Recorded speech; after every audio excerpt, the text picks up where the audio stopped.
जय हिंद दोस्तों, मैं आकाश वर्मा। एक बार हम फिर से स्टार्ट करने जा रहे हैं करंट अफेयर्स। और आज के करंट अफेयर्स में हम लोग बात करने वाले हैं बहुत सारे इम्पोर्टेंट टॉपिक की।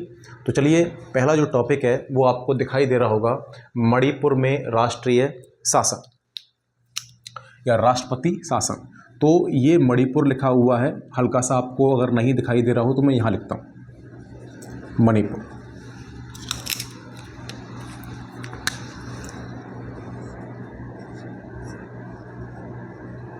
मणिपुर में राष्ट्रपति शासन। तो दोस्तों हुआ क्या कि 9 फरवरी 2025 को वहाँ के जो मुख्यमंत्री थे उनका नाम था बीरेन सिंह। तो याद कर लेंगे, बीरेन सिंह ने क्या किया, इस्तीफ़ा दे दिया 9 फरवरी 2025। तो जैसे ही इस्तीफ़ा दिया, अब आप सभी को पता होगा संविधान जब हम पढ़ते हैं तो उसमें ये जानते हैं अगर मुख्यमंत्री इस्तीफ़ा देंगे तो वहाँ राष्ट्रपति शासन लागू होगा, सारी शक्ति केंद्र के हाथ में चली जाएगी। तो यही हुआ कि 9 फरवरी 2025 को मुख्यमंत्री बीरेन सिंह ने इस्तीफ़ा दिया और 13 फरवरी को वहाँ राष्ट्रपति शासन की घोषणा हो गई। और जब ये राष्ट्रपति शासन की घोषणा हुई तो अब हम लोगों को क्या याद करना है, तो हमें याद करना है कि जो घोषणा हुई तो राष्ट्रपति शासन कौन से आर्टिकल के द्वारा लाया जाता है। तो आर्टिकल 356 के द्वारा राष्ट्रपति शासन राज्यों में लगाया जाता है। राष्ट्रपति शासन कब लगेगा, तो याद रखेंगे जब उस राज्य का मुख्यमंत्री संवैधानिक रूप से काम ना कर पाए या संवैधानिक रूप से अक्षम होता है, तब हम वहाँ राष्ट्रपति शासन लगा देते हैं। और इसकी जो अनुशंसा करेंगे वो कौन करेंगे, राज्यपाल। तो देखिए, जब राज्य संवैधानिक रूप से काम ना कर पाए और राज्यपाल की अनुशंसा पर राष्ट्रपति शासन लग जाता है। लेकिन जो इसकी अवधि होती है तो याद रखेंगे, अवधि मात्र 2 माह।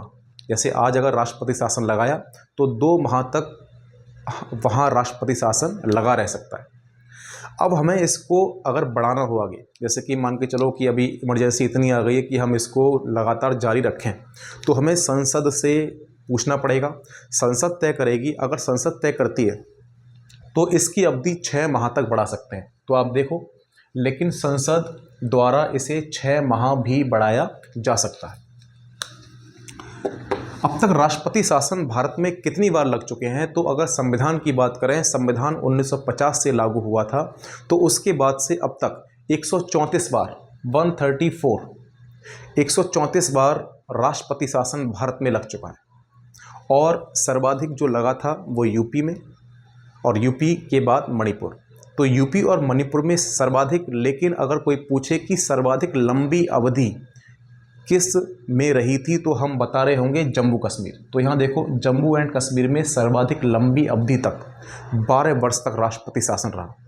और अभी वर्तमान में हम देख ही रहे हैं किस प्रकार से पाकिस्तान अटैक कर रहा है बार बार, है ना। और उसकी ये जो हरकत है, मुझे तो लगता है कि एक ही बार में ख़त्म कर देना चाहिए, क्योंकि बार बार धोखा खाने से अच्छा ही है एक बार धोखा खाओ, उसके बाद सामने वाले को उड़ा दो, है ना। तो जम्मू कश्मीर में अब तक कितनी बार लग गया, 12 बार। तो जम्मू कश्मीर का जो POK पाक ऑक्युपाइड कश्मीर है, उसकी वजह से काफ़ी समस्याएं पैदा होती हैं, है ना। जो मतलब पाक अधिकृत उन्होंने कह दिया, लेकिन है तो हमारा ही, ठीक है। तो बाद में बात करेंगे उसकी। आगे देखो, सुप्रीम कोर्ट ने इस राष्ट्रपति शासन के बारे में कुछ कहा। कब कहा, सन 1994।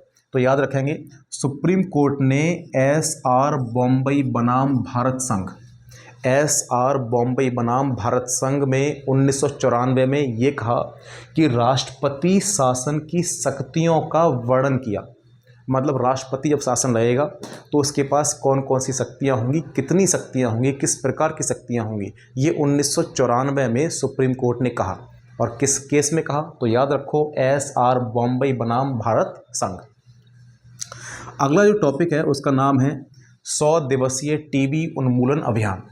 100 दिवसीय टीबी उन्मूलन अभियान मतलब भारत ने, हमारे जो एक स्वास्थ्य और परिवार कल्याण मंत्रालय है, उसने क्या किया, 23 फरवरी को एक जांच कमेटी बिठाई। उस कमेटी में ये पाया गया कि 5 लाख से अधिक तपेदिक रोगी मिले भारत में।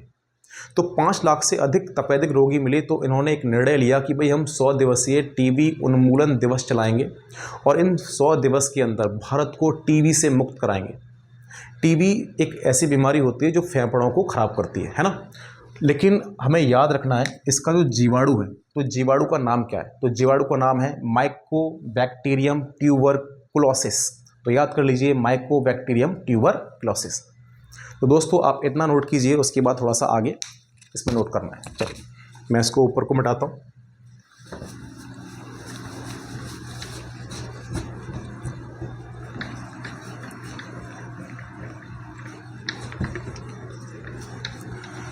अगला जो टॉपिक रहेगा हमारा वो रहेगा उद्धवा झील।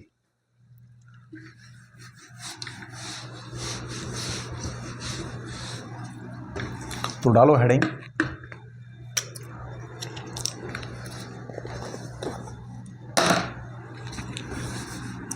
उद्धवा। ये मार्कर नहीं चलता, कोई बात नहीं। डाली हेडिंग उद्धवा झील। थोड़ी सी बात कर लेते हैं उद्धवा झील के बारे में। तो देखिए उद्धवा झील जो है वो झारखंड में पाई जाती है, और झारखंड में ये पंछी अभ्यारण्य है, और झारखंड का पहला पंछी अभ्यारण्य ये कह सकते हैं, एकमात्र पंछी अभ्यारण्य उद्धवा झील। और इसको अभी वर्तमान में रामसर साइट में शामिल किया गया, और अब भारत में रामसर साइट 89 संख्या हो गई है। ये जो उद्धवा झील है इसकी स्थापना कब हुई थी? तो 1991 में हुई थी, 1991। और भगवान कृष्ण के जो मित्र हैं उद्धव के नाम पर उद्धवा नाम रखा गया था इस झील का, जो पड़ेगी हमारी झारखंड में। ठीक है। एशिया में बात करें तो पूरे एशिया में सबसे ज़्यादा रामसर कहाँ पाए जाएंगे? तो सबसे ज़्यादा रामसर भारत में पाए जाएंगे। लेकिन वहीं विश्व की बात करेंगे तो विश्व में भारत रामसर के मामले में तीसरे स्थान पर है। तो यही हमें सब कुछ लिखना है। चलिए नोट कर लीजिए।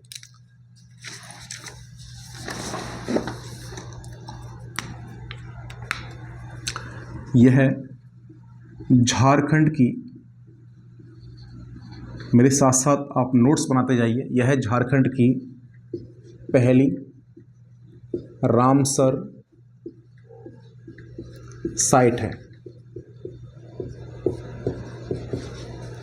जो यह झारखंड की पहली रामसर साइट है जो साहिबगंज जिले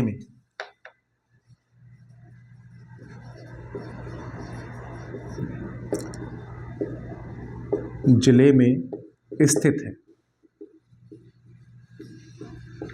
जो साहिबगंज जिले में स्थित है। आगे इसका नाम जो मैंने आपको अभी बताया, इसका नाम भगवान कृष्ण के मित्र, इसका नाम भगवान कृष्ण के मित्र उद्धव के नाम पर पड़ा।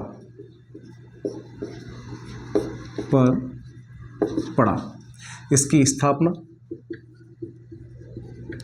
लिख लीजिए 1991 में हुई।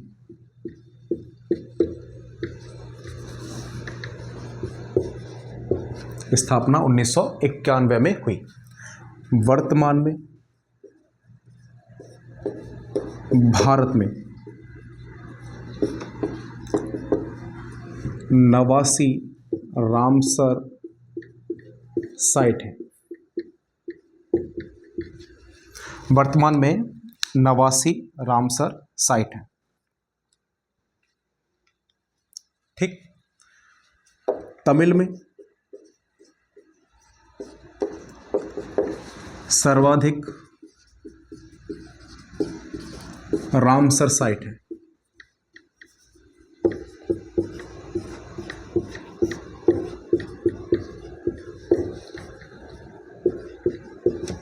तमिल में सर्वाधिक रामसर साइट है। एशिया में सर्वाधिक रामसर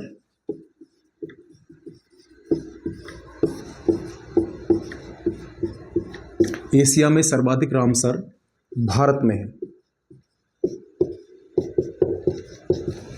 में है। तो भारत पूरे एशिया में पहले नंबर पर है रामसर साइट में। ठीक है। आगे वर्तमान में देखिए वर्तमान में कुछ जगह रामसर मिले हैं, हम उनके नाम लिखेंगे, जैसे तमिलनाडु में, है ना। तो लिखें वर्तमान में तमिल में, थोड़ा सा अजीब सा नाम रहता है ना, तो लिख लें इसको सक्करा कोट्टई, लिखें सक्करा कोट्टई, तथा थेरथलंग, थेरथलंग याद कर लेंगे, सक्करा कोट्टई तथा थेरथलंग कहाँ पर है, तमिलनाडु।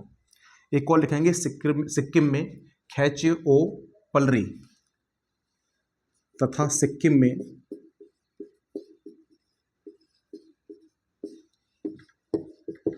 खैचेओ पलरी रामसर मिले, रामसर मिले। तो ये रामसर आप देख रहे हैं तमिलनाडु में सक्करा कोट्टई और थेरथलंग, और सिक्किम में खैचेओ पलरी रामसर, ये हमारे अभी वर्तमान 2025 में मिले हैं। ठीक है, तो इस पॉइंट को आप, इस टॉपिक को नोट कर लेंगे। उद्भा झील झारखंड का पहला रामसर। ठीक है, सर्वाधिक तमिलनाडु, उसके बाद हमारा यूपी का स्थान आता है। मैं इसको मिटा रहा हूँ। ठीक है, उसके बाद नेक्स्ट टॉपिक हम लोग लिखेंगे। तो बार बार रिवीजन करते रहिए, क्योंकि रिवीजन ही एक मेन हथियार होता है, जिसको रिवीजन करने से हम लोग चीज़ों को अचीव कर सकते हैं। देखो अभी आज ही कल की बात है कि खेलो इंडिया गेम्स 2025 हुए, और खेलो इंडिया गेम्स 2025 में वॉलीबॉल में जम्मू कश्मीर ने पहला स्थान लिया, या जम्मू कश्मीर ने स्वर्ण पदक जीता। ठीक है, तो लिख लेंगे खेलो इंडिया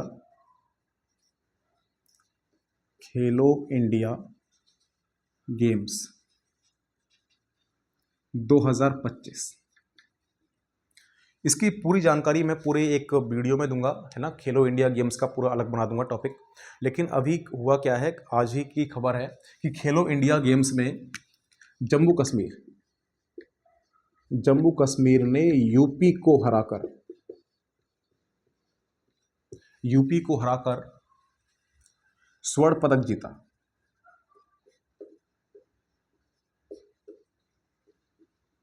यूपी को हराकर स्वर्ण पदक जीता है।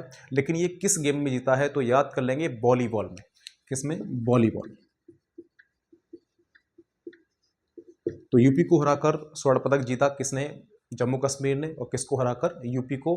और कितने से, तो 3-1 से हराया है ना। ये तो नहीं पूछा जाता, लेकिन आप इतना याद रखो। और वहीं जो उड़ीसा है, उड़ीसा की लड़कियों ने महाराष्ट्र को हराया है खो खो के खेल में। ठीक है, तो लिख लेंगे इसको, उड़ीसा की लड़कियों ने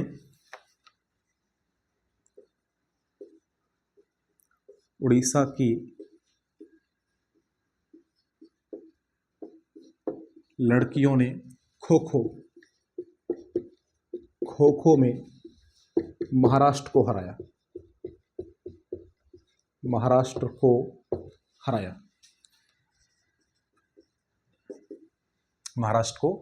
ठीक है, याद रखना। तो अभी खेलो इंडिया गेम्स 2025 है ना, चल रहे हैं।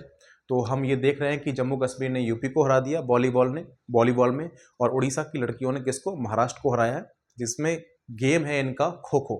ठीक है, अगला पॉइंट और सबसे इंपॉर्टेंट और लास्ट पॉइंट, जिसका नाम है ब्रह्मोस मिसाइल।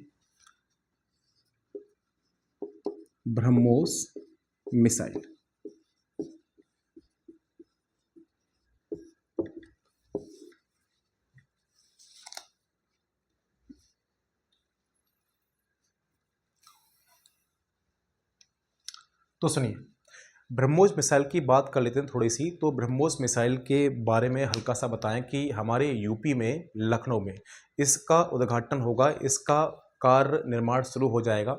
फरवरी में रक्षा मंत्री राजनाथ सिंह ने अनाउंसमेंट किया था, घोषणा की थी कि हम लोग ब्रह्मोस मिसाइल का उद्घाटन लखनऊ में करेंगे।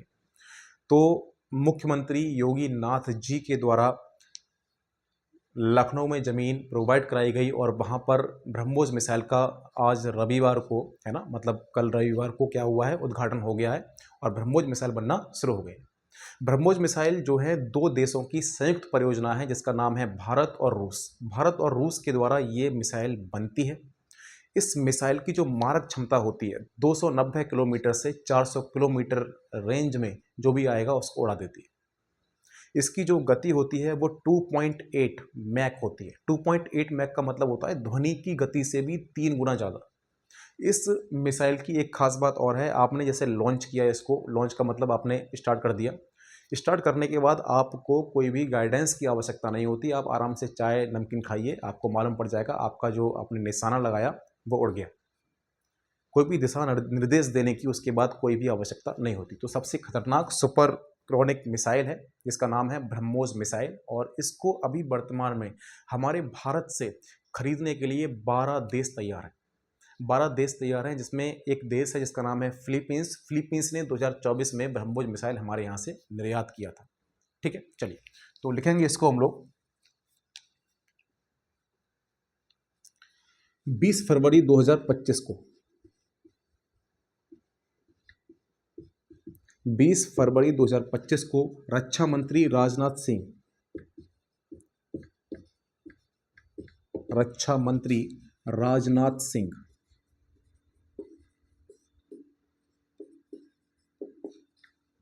सिंह ने लखनऊ में ब्रह्मोस मिसाइल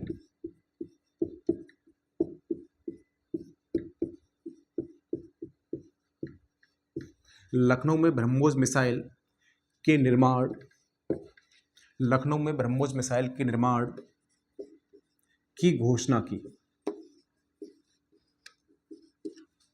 20 फरवरी 2025 को, फरवरी की बात है, 20 फरवरी 2025 को रक्षा मंत्री कौन है? राजनाथ सिंह। उन्होंने लखनऊ में ब्रह्मोस मिसाइल के निर्माण की घोषणा की थी, और आज रविवार को उन्होंने क्या किया? इसका उद्घाटन कर दिया है ना। उसमें मोदी जी भी हमारे शामिल थे। अगला पॉइंट लिखेंगे, यह परियोजना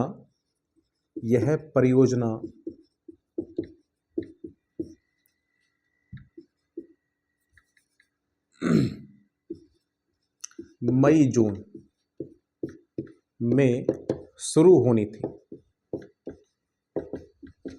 यह परियोजना मई जून में शुरू होनी थी, और आप देख रहे हैं रविवार को ये शुरू हो चुकी है। कल के ही अखबार में आपको ये सब कुछ दिखाई दे जाएगा। ठीक है, आगे आप अगला पॉइंट लिखें, यह परियोजना भारत तथा रूस की संयुक्त परियोजना है। यह परियोजना भारत तथा रूस की संयुक्त परियोजना है। ठीक है, अगला पॉइंट लिखेंगे, मैं ऊपर लिखता हूं, ठीक है ना, यहां नीचे शायद जगह ना बचे।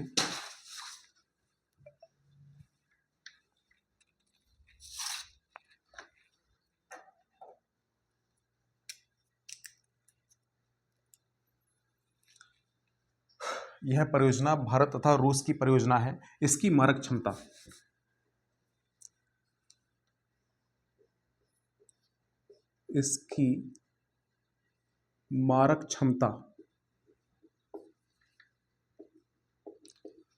290 से 400 किलोमीटर तक। इसकी मारक क्षमता 290 से 400 किलोमीटर तक तथा गति 2.8 मैक है। 2.8 मैक, ये मैक लिखा हुआ मैक। मैंने आपको बता दिया मैक का मतलब होता है कि ध्वनि की गति से 3 गुना ज्यादा।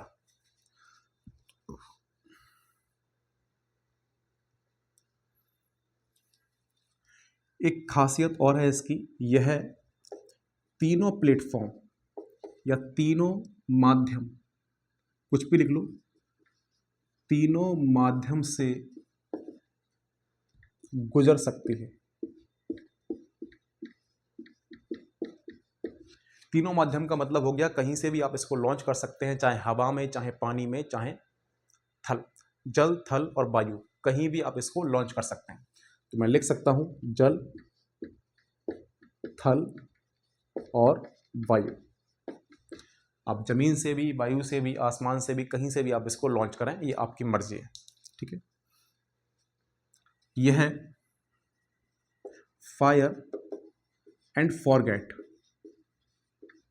के सिद्धांत पर काम करती है।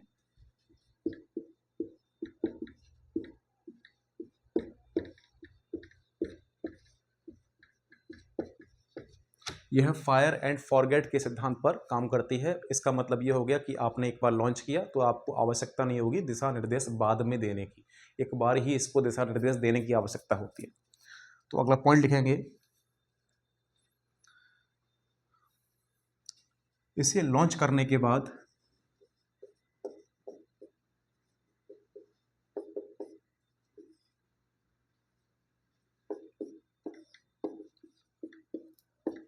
दिशा निर्देश की आवश्यकता नहीं होती।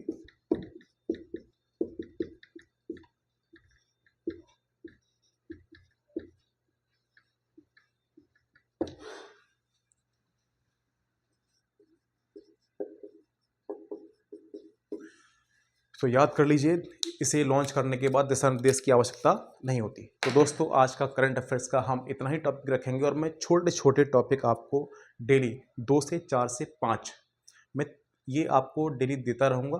ठीक है ना। तो बस आप डेली डेली रिवीजन जरूर करें करंट अफेयर्स का, और जो भी आप तैयारी कर रहे हैं उस तैयारी में आप लगातार रिवीजन करें। बस यही एक माध्यम है जिसमें हम लोग अच्छी स्टडी कर सकते हैं। सबके लिए जय हिंद, जय भारत। और बस भारत सुरक्षित रहे हर तरीके से, है ना। पाकिस्तान ने जो नापाक हरकत की है और जिस तरीके से उल्लंघन किया है, मैं तो नहीं मानता कि वो शांति चाहता है ना। उसने अमेरिका के द्वारा मतलब ये सब कुछ सीज फायर करवा दिया, और क्या चाल है उसके पीछे वो तो वो ही जाने। लेकिन हमें बस सतर्क रहना है, हमारे भारत को सुरक्षित रहना है और रहेगा। जय हिंद, जय भारत।